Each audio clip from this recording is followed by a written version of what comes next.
Salam sinergi Ada tiga sangat luar biasa di sampelnya acara perdana training dari berbagai generasi Kota ini Makassar.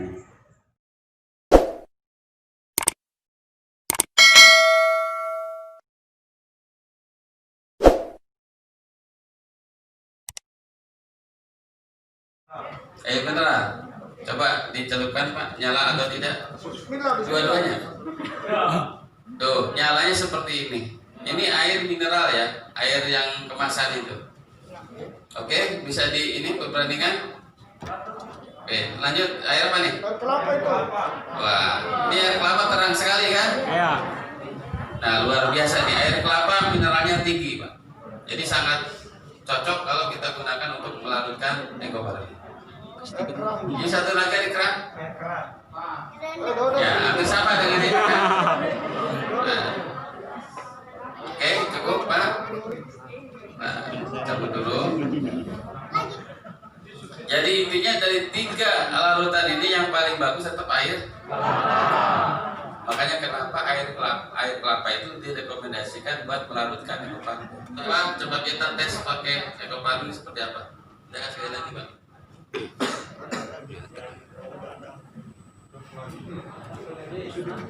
Ya, nanti di bagian itu. Tuh kan, betul kan? Jadi ekofarming menambahkan unsur hara di dalam air. Kita sepakati, kita nguji sekarang ini tanah ya, laksana bisa tambah lagi. Ini air kelapa disatukan dulu. Kita mau uji dua apa semuanya tanahnya, dicek semuanya. 3. Satu lagi tanah organik ya. Kalau tanah organik lebih identik dengan lembabnya tinggi Pak. Lembabnya tinggi. Ini organik ya. Kita gunakan dengan air yang ada di air tadi Pak sedang melakukan olah tanah dan airnya bercampur di situ ya. Ini dari tanah merah, ini tanah organik, yang ujung tanah apa nih? Sawah. Tes oleh. Dari 3 jenis tanah ini mana yang baik kandungan mineralnya? Jadi Bu, yang mana dulu Mas? Berarti tanah apa? Sawah ya tadi ya? Sawah siapa ini? Bagus banget ini. Tanah mana yang tadi? Sawah ya, bagus ya. Ya.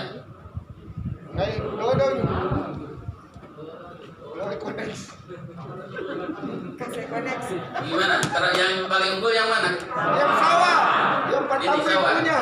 Ya, berarti tanah sawah ini udah bagus. Ini malah tanah organik malah kurang bagus. Saya bingung apa benar tanah organik itu kan paling tinggi. Biasanya ya, kalau saya udah tanah organik malah bagus. Udah cukup. Amat. Oke. Jadi ini posisi tanah yang masih murni ya, tidak menggunakan ekofarming. Kita coba langsung dengan ekofarming. Coba ya. Aku aja langsung lah, nggak usah dilarutkan. Nanti bikin larutan khusus soalnya. Kita cukupnya aja Pak. Susah nggak?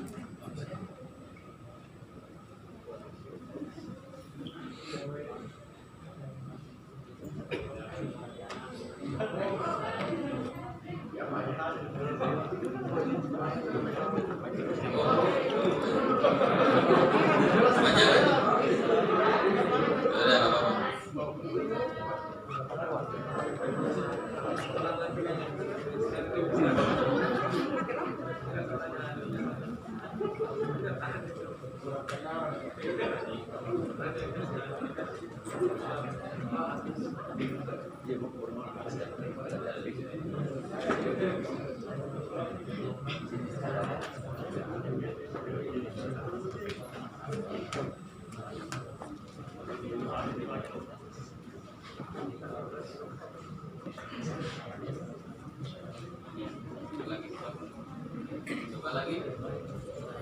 Ini tanah yang 3 jenis ini sudah dilarutkan, sudah ditambahkan ekoparmin. Kita akan lihat hasilnya, apa tambah terang, apa sama saja. Dilihat dari yang pertama, yang tanah sawah ya. Tambah terang ya.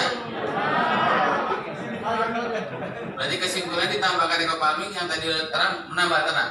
Jadi terus terang, terus terang, terus terang, gitu kan? Jadi pilih dong ya. Oke. Yang kedua, wah, terang juga kan? Ini bukti bahwa kerja pupuk sudah bagus. Padahal tanah merah ini, Pak. Coba yang organik katanya nih. Wah. Jadi kesimpulannya bagus sekalian. Udah cukup. Bahwa ekofarming ini mampu merubah kondisi air, kan dilanjutkan ketika Bapak Ibu sekalian mau memclosing para petani. Ini sangat efektif, Pak. Petani kalau udah melihat perubahan yang langsung kelihatan, menarik. Bisa saja petani itu langsung dia yang merakyat, kita yang mandu. Nanti Bapak, makanya ini kalau misalnya suatu saat untuk pemesanan lampu nanti ada di Pak Agri. Ya, nanti di regional. Jadi intinya bahwa dalam konteks kita mempraktekkan produk ekofarming ini, kita harus membuat demo ataupun alat peraga ini, ya. Termasuk itu alat pH ya. Alat pH tadi nggak dipraktekkan nggak apa-apa, yang penting itu bisa langsung dibuktikan di ini kan.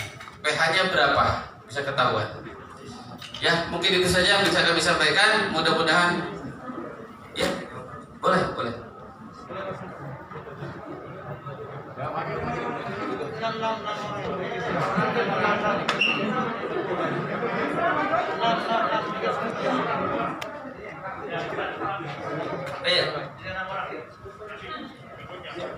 Silakan Pak Langsung.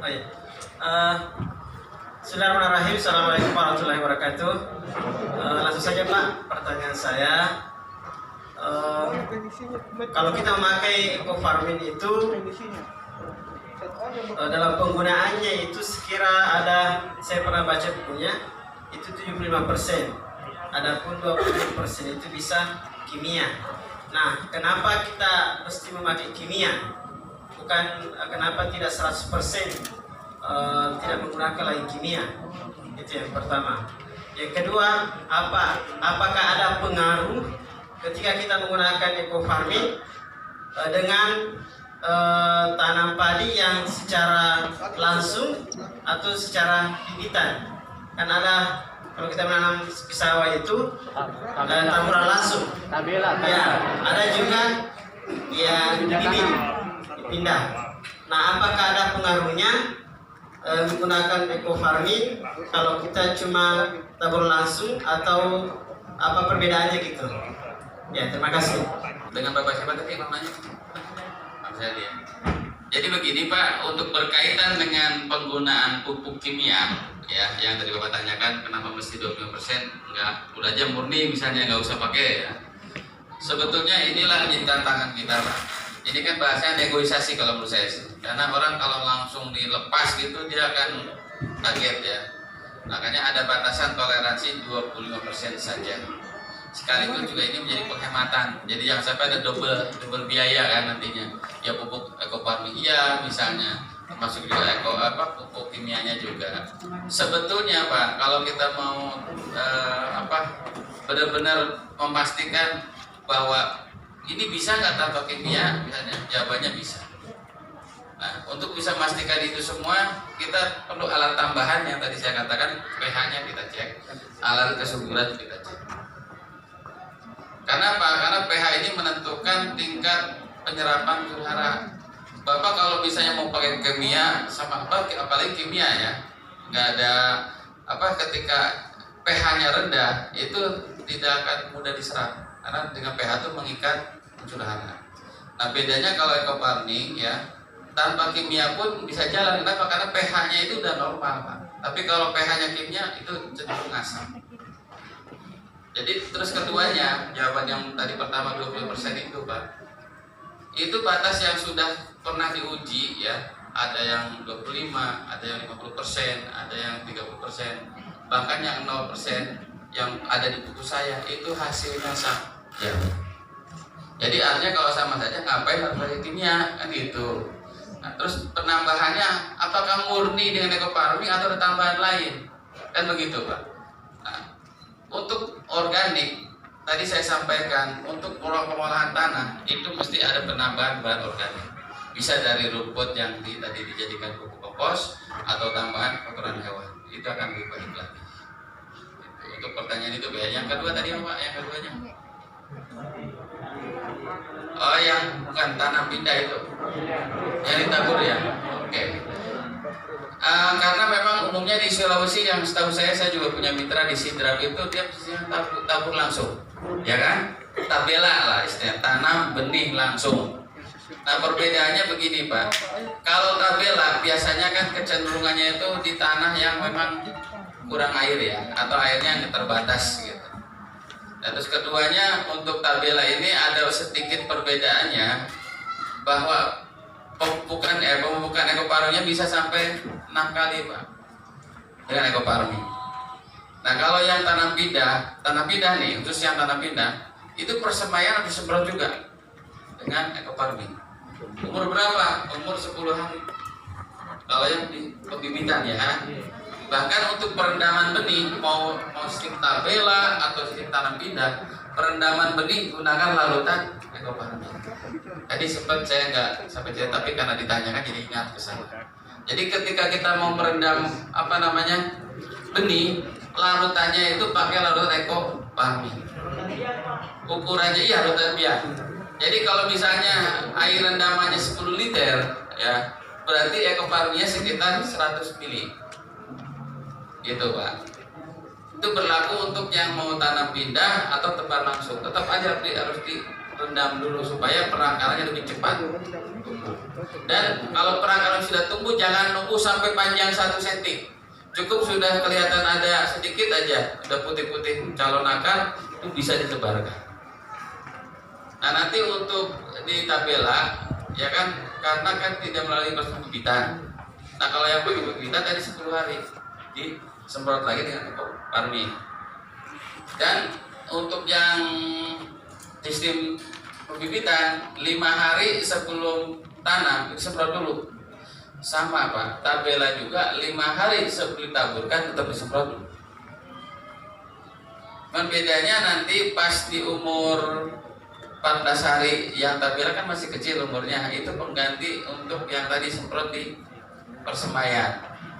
Jadi harusnya tadi tabela ya, Pak, kalau tanam pindah itu berarti 1 kali di persemaian, terus 1 kali lagi sebelum tanam, dan 4 kali setelah tanam, umur 14, 28, 42, 50. Nah, kalau yang tabela tadi Bapak yang sistem tabur, jadi umur 14 ya sama, terus umur 28, 42, 56 dan 70. Jadi ditanamannya sampai 5 kali, Pak, bedanya. Karena umurnya tuh ya kalau di tabela itu kelebihannya itu tidak ada stagnasi. Artinya begitu ditabur, kalau bibitnya bagus supaya normal dia. Jadi nggak melalui proses berjalan di tempat. Karena kalau sistem tabel, sistem pindah itu dia ada stagnasi dulu. Ketika dicabut dia akan merana dulu, bersesuai dulu, baru dia tumbuh lanjutan. Sebenarnya sistem tabela dan sistem non tabela ada plus minusnya. Plusnya tabela, jadi kita hemat waktu. Ya kan, karena nggak harus semai lagi, langsung tanam, hemat tenaga kerja. Cuman kelemahannya tabela itu karena pertumbuhan itu kita tidak tahu bahwa yang kita tanam itu sudah diseleksi atau belum. Makanya seleksi benih perlu dilakukan, Pak. Baik itu tabela maupun sistem tanam pindah. Cara seleksinya adalah kita siapkan larutan garam, ya, larutan garam. Di situ kita tes air telur ayam atau telur bebek. Kalau telur itu sudah ngambang dengan larutan garam, berarti itu larutan untuk pengujian siap, lalu dimasukkan bibit atau benih. Nah, setelah diaduk yang ngambang kita buang atau kita kasihkan ke ayam untuk pakan. Nah, yang terendamnya itu jadikan bibit itu yang bagus. Saya kira itu jawabannya. Bisa ada perbedaan satu aplikasi